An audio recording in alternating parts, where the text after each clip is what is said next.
Next Village San Francisco is a local nonprofit providing services and support that empower seniors to live independently in their own homes. We welcome people who want to keep connected with their community as members, volunteers, and supporters. We host 30 to 40 free activities and events each month for the public, and our members have access to our network of volunteers. Learn more and get involved at nextvillagesf.org. We hope you enjoy this video. Good afternoon, everybody. Thank you for having me. Luke Barnesmore, Director of Strategy for Home Match. I operate in Marin, San Francisco, Alameda, and Contra Costa counties, and we work with mostly older adults that are looking to rent a room in their home or apartment and help them to connect with community members that are looking for at or below market rate housing options. So I'm just going to hop in here and share my screen very quickly. And it's loading. Lovely. Can everybody see it? Perfect. So Home Match is one of 6 Front Porch community service programs. Front Porch, which was previously Covia here in Northern California, is a 50+ year nonprofit that provides housing and services for older adults. We have market rate retirement communities as well as HUD subsidized communities, and some of the revenue that comes out of our market rate communities every year flows into the Front Porch Community Foundation, which funds, along with many partners, our 6 community service programs. So we have Well Connected and Well Connected Espanol, and they work to address social isolation among older adults through creating community group-based activities. You can either call in or go online and engage in a conversation about art or history or some other interest that you might have. Travel, there's a very well participated in travel group, and it's really a lovely innovation for folks that might be living at home alone and struggling to stay connected with folks outside of the home, particularly during this era of COVID, where folks have some very real concerns about going out into the community. Social Call is another program that addresses social isolation. This is a peer-to-peer program, so you can either give or receive a phone call every week from someone across the country that you've been matched with based on preferences, communication style, interests, all of those good things. Another lovely intervention for folks that might be struggling to keep up with their social connections and are looking for an avenue that doesn't require them to leave a home. We have our Creative Spark program, and Creative Spark is a creative aging program that works with service providers in skilled nursing facilities, other kinds of residential facilities for older adults to integrate creative practices into their work with older adults and also into their own self-care practices. Ruth's Table is an art gallery in San Francisco at our Bethany Center Affordable Housing Community, and it features the work of older adults and people with disabilities, as well as running a number of arts workshops. I think many of them can be joined virtually, but you're also always welcome to come down. That's at 21st and South Van Ness over in the Mission. Market Day is a pop-up produce market that goes to affordable housing communities, senior centers, churches, other places like that, to make high quality produce available at wholesale prices. And then we have Home Match, which is our housing program. And Front Porch is in the business of building affordable housing, but we realized long ago that we weren't going to be able to build enough housing fast enough to be able to address the needs of older adults that are seeking affordable housing options. And so our Home Match program is a nimble way to use existing housing infrastructure to meet the housing needs of both folks that are presently housed and folks that are looking for a new housing option. So I guess the first question here is, what is home sharing? And for us, home sharing is renting a room in a home or apartment or an ADU on someone's property. And generally, our home providers are coming to the program looking for either economic or social support. So the economic support is obvious. If you're renting a room in your home or apartment, you're going to increase your income through rent and therefore bring down the cost of housing. And the social support, we often work with older adults who are living alone, perhaps at risk of a fall, and having somebody else living in the home is a strategy for remaining independent and being able to age in place.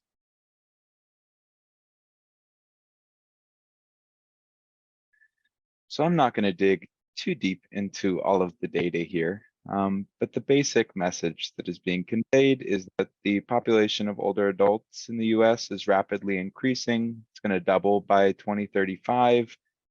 Over 50% of older adults are rent burdened at the moment. And as we'll see on the next slide, many older adults are living at home alone. And that creates something of a perfect storm for home sharing. We have older adults that do have an extra room in their home or apartment. They are potentially facing social isolation because they're living alone. And because of inflation and all of the different things happening in the market at the moment, many older adults that we're working with are rent burdened and really could use a strategy to bring down the cost of housing. We do work with both homeowners and master tenants. With homeowners, it's often someone who's living on a fixed income, drawing out of retirement savings, and maybe property taxes are really just starting to eat into that a little bit more than they had expected, and they need to make a change. More commonly, we're working with master tenants who are in a 2-bedroom apartment, rent controlled. They've been in there for 20 or 30 years. They now need to downsize cost, but when you look out on the market, a studio is actually more expensive than that rent controlled 2-bedroom apartment. And so the best strategy for remaining housed and bringing down the cost at the same time is to find a roommate for that second room. So on the other side, in terms of the social needs that are addressed by home sharing, again, by 2038, there will be 17.5 million households in their 80s or over, more than double the 8.1 million in 2018. And I think, as we all know, as folks are getting older and into that later stage of the aging process, often a spouse will pass away and it will be just one person living in a home. And that can often create conditions where social isolation and risks associated with having a fall increase because there's no one else there. And home sharing can be a really useful innovation on that front. There's one number here that always sticks out to me, that social isolation is associated with a 50% increased risk of dementia. And I think on that front, we can really start to see some of the potential health benefits of a home sharing relationship. If maybe someone does need a higher degree of companionship, but maybe someone just needs someone to be there in the morning to say hello to, talk about what happened the day before, a quick chit chat interaction to just stay connected to somebody else in the community. So what do we home sharing programs do? Home Match, first and foremost, works to foster sustainable relationships in the home sharing relationship. So we have an in-depth process where we really get to know our participants, our home providers, our home seekers. We get to know their lifestyle preferences. We get to know their communication style. What are they looking for in a home sharing relationship? Some folks really are looking for some degree of companionship. Other participants really just need the income that's going to come from renting the room, and they're a little bit concerned about having another person sharing the space and would prefer someone who lives a pretty active lifestyle outside of the house. So we get to know what a home provider is looking for. We get to know what a home seeker is looking for as well. Are they available to potentially be a companion, or do they really just need an affordable rental solution? And then we work to match two people that are going to be a good fit. We also create ease and comfort in the process. So if someone were to just go out and list a room on Craigslist, likely to get 40, 50, potentially 60 inquiries.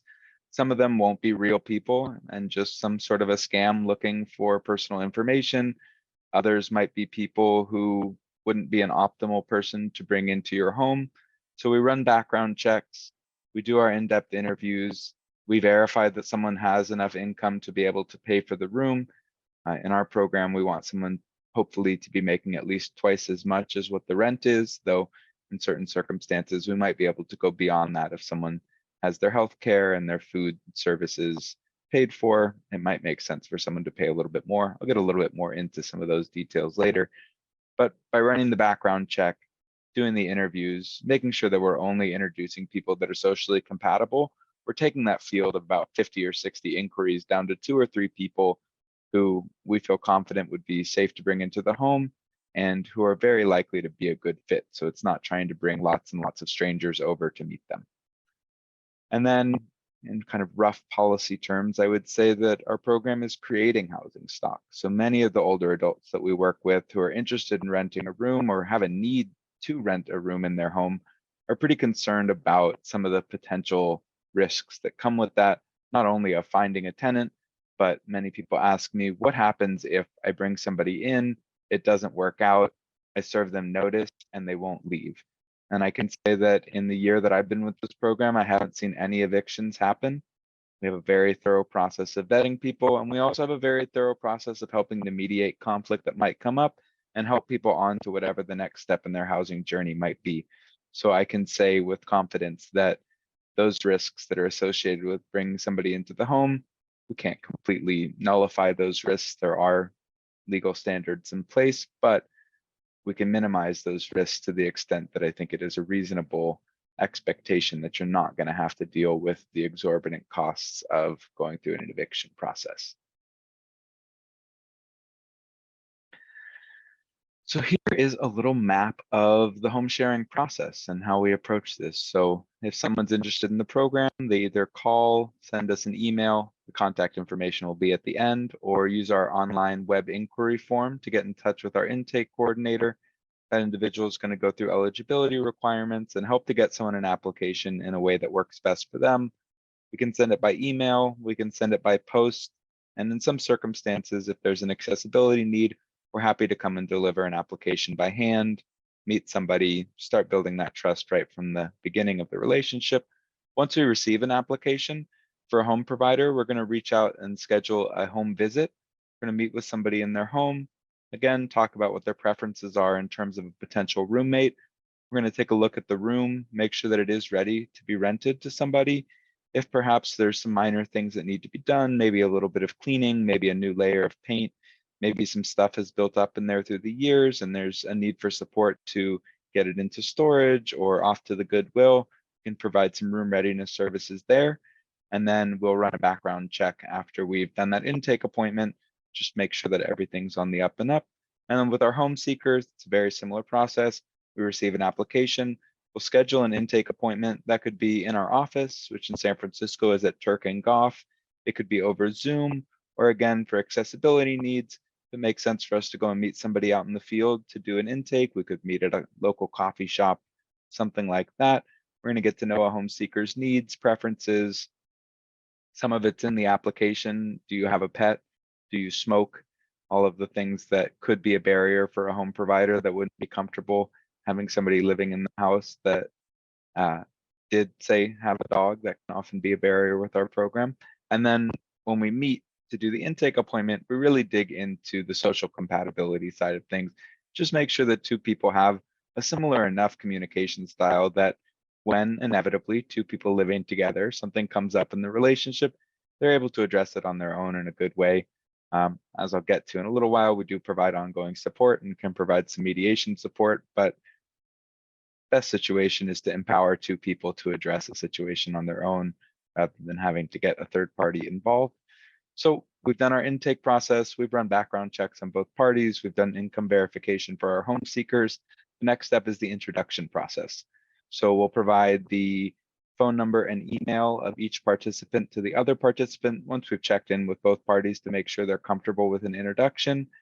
We'll have a phone call. If the phone call goes well, we then encourage folks to meet in person, not only to see the room, but also maybe share a meal together, do something where you're going to spend an hour or two together, really make sure that two people appreciate each other's company.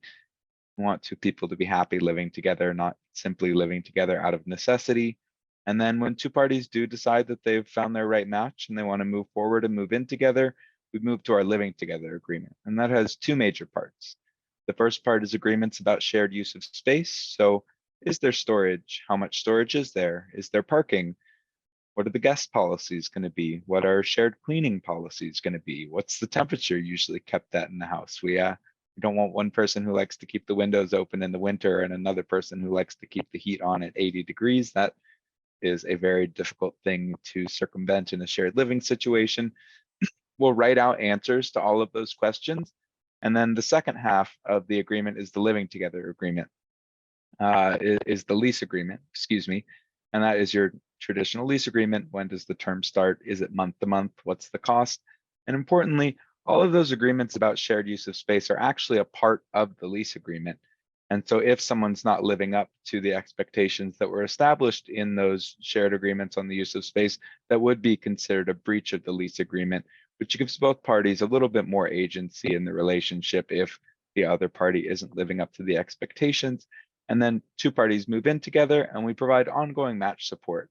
So if something does come up in the relationship that one or both of the parties feels like is a bit beyond their capacity to address on their own, our staff will help to mediate.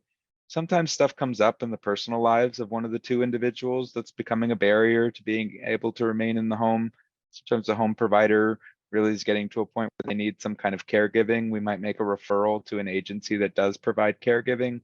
Sometimes a home seeker is having a short-term financial struggle. We would connect them with an agency that provides services on that front. So we really do everything that we can to help both parties remain stable so that they can remain stably and happily living together.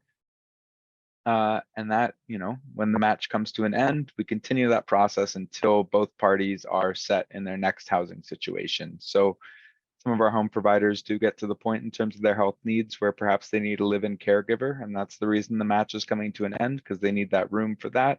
We make a referral to a relevant agency that could provide that care. Maybe somebody just needs a new person to be matched with them. We'll start the matching process. For home seekers, depends on the situation and why the match is coming to an end. But if we can, we'll rematch somebody within the program, or we'll do what we can to help them on to that next step. Sometimes that looks like helping somebody pay for storage for a little while because they're in between the present housing situation and the next one, and they do have someone that they could stay with, but it would be difficult for them to bring all of their things there. There are many other situations that require many other interventions, but we really do everything that we can within the constraints of our budget to help both parties move forward in a good way.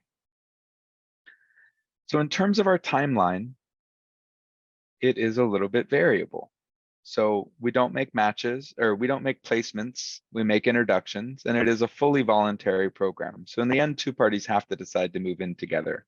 So in terms of getting to our home visit, once we receive an application, we're going to reach out either the same day or early the next day to find a time to do a home visit or an intake appointment. If somebody's available within the next day or two, we'll do it then. If somebody maybe has a little bit of a delay in terms of their availability, that can take a little bit longer. The same is true in terms of receiving documents. If someone sends us all of the documents that we need promptly, things move faster. So I'll talk about the ideal scenario where somebody really is in a place where they're able to move pretty promptly with this stuff. It'll take about a week and a half for us to get an intake appointment scheduled, do the intake, and then run the background check, which does take a couple of days. Once we have gotten through that stage, we'll start the matching process. Sometimes we have the perfect match right away. There's a home seeker and a home provider that work really well together. We make the introduction that day that someone's become eligible because the background check is passed. They have a phone call either that day or the next day. They meet in person either a day or two after that. It works out really well. We schedule a living together agreement for the end of that week. And sometimes we really can get through the process in 2 or 3 weeks from receiving an application to having a match. If somebody has lots of stuff that they need to have storage for in the house, or if somebody has a pet, or if somebody smokes, or if there's something for a home seeker that is, a barrier to being able to live in some of the rooms that we have available, process can take a bit longer. So the moral of this part of the story is it's not an emergency housing service. We can't guarantee a timeline. If someone's prompt and has limited barriers to entry into a home sharing relationship, we'll move as quickly as we can, but you want to use this really as a preventative service if at all possible. You see, someone tells you, the home that you're in right now is going to be sold. You're going to need to find a new place in a couple of months. You want to reach out to us right away and get the process moving rather than waiting until there's a couple weeks left and you need housing right away. And then here, if I can get the slide to change, lovely. So profile of successful participants. At the top, you'll see communication skills for both. Again, it is a voluntary program. A home provider has to decide that they really want to move in with a home seeker. Home seeker has to decide that they want to move in with a home provider. And so being open and respectful in communication style, I've found is the most important thing for somebody to do to be successful in this program. Here is our major barrier when we're working with home providers.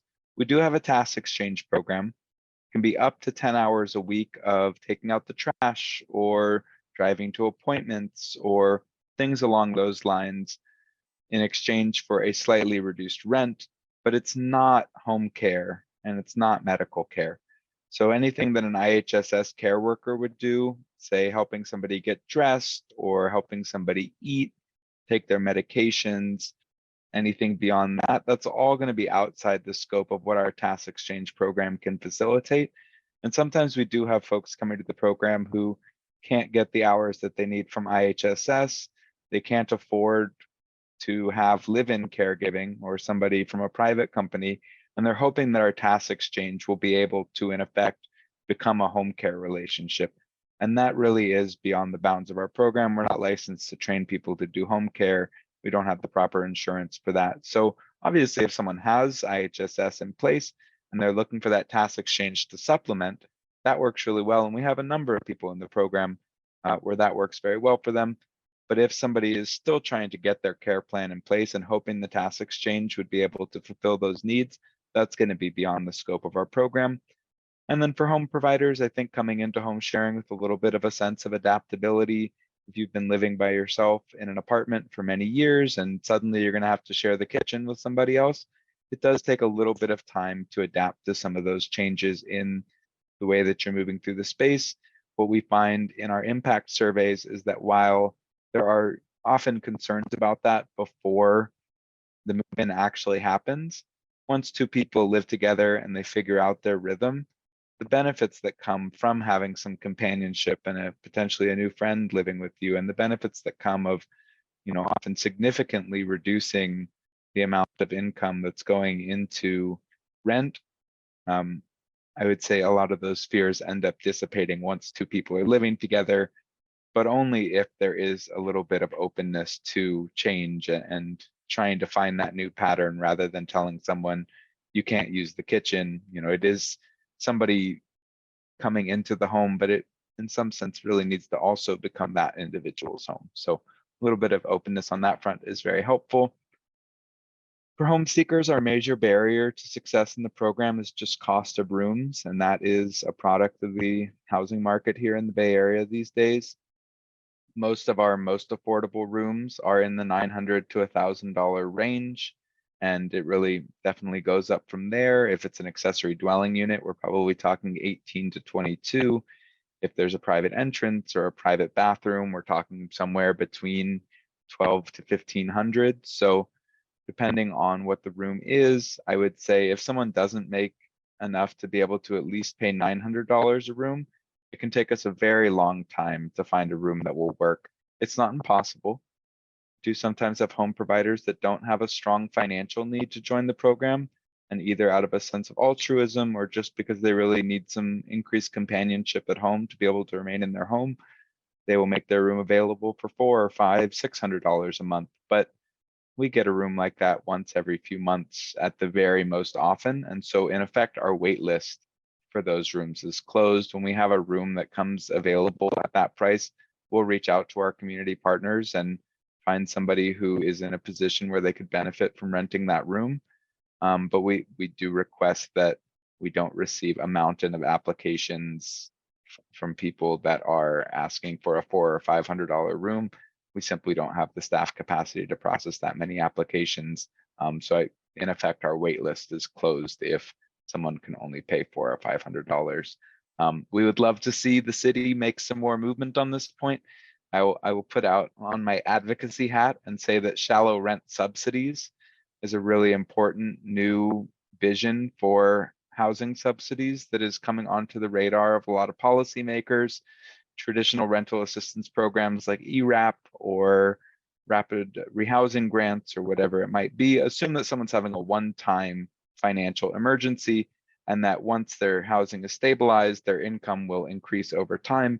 For many of the older adults in our community that we're working with, they're living on Social Security, and there's not a strong opportunity for a big enough increase in rent or in income over time, even if somebody does get a part-time job, to be able to bridge the gap between Social Security and the cost of even the most affordable housing. So a shallow rent subsidy is an ongoing subsidy that doesn't have a short-term lifespan. It goes on in perpetuity and is often envisioned as $300 to $500 a month to bridge that gap between Social Security and the more affordable housing options here in the Bay Area. So that's a talk for another presentation. But if you happen to see this and hear somebody talking about rent subsidies, those shallow rent subsidies are, I do believe, the ones. And then finally, for home seekers, getting back to the profile and successful participants, most of our home providers are older adults who have at least one degree of vulnerability in their life, often in their 80s or 90s. And if not a supportive housemate, they're really looking for someone who's going to be a stable housemate to move into the home. So I would just put it out there that if you are thinking of a friend or a family member or a colleague or whatever it might be who you think could be a good fit for the program, I would just take a moment to consider, is this person someone who's going to be able to be that stable presence in a household? So here's our contact information. You'll see the 4 counties that we operate in. You can give a phone call to any of these phone numbers on the screen and you'll get in touch with our intake coordinator. You can also send us an email, or you can go to frontporch.net/home match, where there is a web inquiry form. Thank you for viewing this Next Village video recording. We hope you enjoyed it. Please help us spread the word and tell friends and neighbors about Next Village events and services for seniors and adults with disabilities in San Francisco.